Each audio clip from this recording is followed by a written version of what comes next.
एक प्यादा भर नजर आ रहे हैं। नेतन्याहू के अच्छे दिन नहीं आए। यह इसराइल का बड़ा अखबार है हारेत्स। इसमें इसराइल के पूर्व प्रधानमंत्री ने लिखा है कि नेतन्याहू की सरकार वेस्ट बैंक में एथनिक क्लींजिंग कर रही है, यानी नरसंहार कर रही है।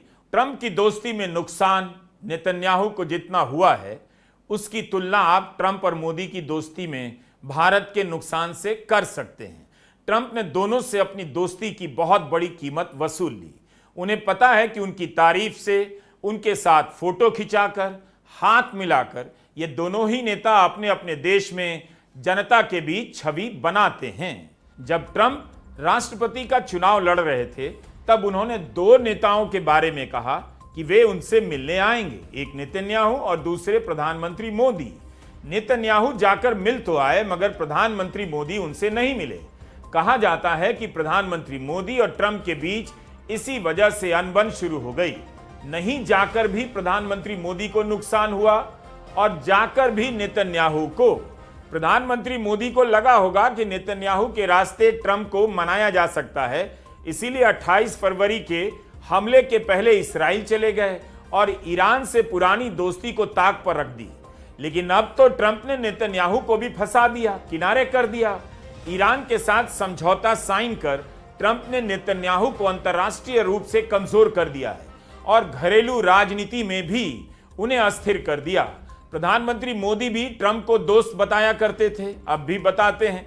भारत में लोग खुश थे कि ट्रंप की जीत के बाद मोदी के कारण भारत को लाभ होगा।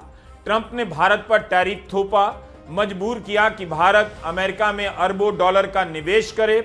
भारत के 3 नाविकों की हत्या की गई, इस पर अमेरिका ने अफसोस तक नहीं जताया।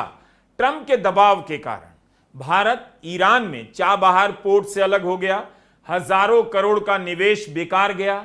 अब किस तरह से भारत वापस जाएगा?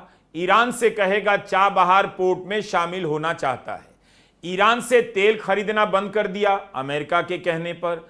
अब उसी ईरान से तेल का सौदा करना पड़ेगा। जब सुप्रीम लीडर अली खामेनेई की हत्या हुई, तब भारत ने आधिकारिक रूप से निंदा तक नहीं की, ना श्रद्धांजलि दी गई। अब अमेरिका ही ईरान का दोस्त नजर आ रहा है, उसके साथ डील कर रहा है। भारत वहीं खड़ा है जहां नेतन्याहू का इसराइल। अब आते हैं ईरान पर। ईरान धीर गंभीर बना हुआ है, उसे 1 मिनट नहीं लगता समझौते से पीछे हटने में, बातचीत से इनकार करने में। वह जंग के लिए हमेशा तैयार दिखता है। समझौता पत्र पर साइन के बाद ईरान के सुप्रीम लीडर मुज्तबा खामेनेई का बयान बहुत जरूरी है। एक तरह से उन्होंने खुद को इस डील से दूर भी किया है और कहा है कि इस मेमोरेंडम को यहां तक पहुंचाने में अधिकारियों ने बहुत मेहनत की। अमेरिका के राष्ट्रपति ने बेसब्र होकर इस मेमोरेंडम को यहां तक लाने का हर संभव प्रयास किया है।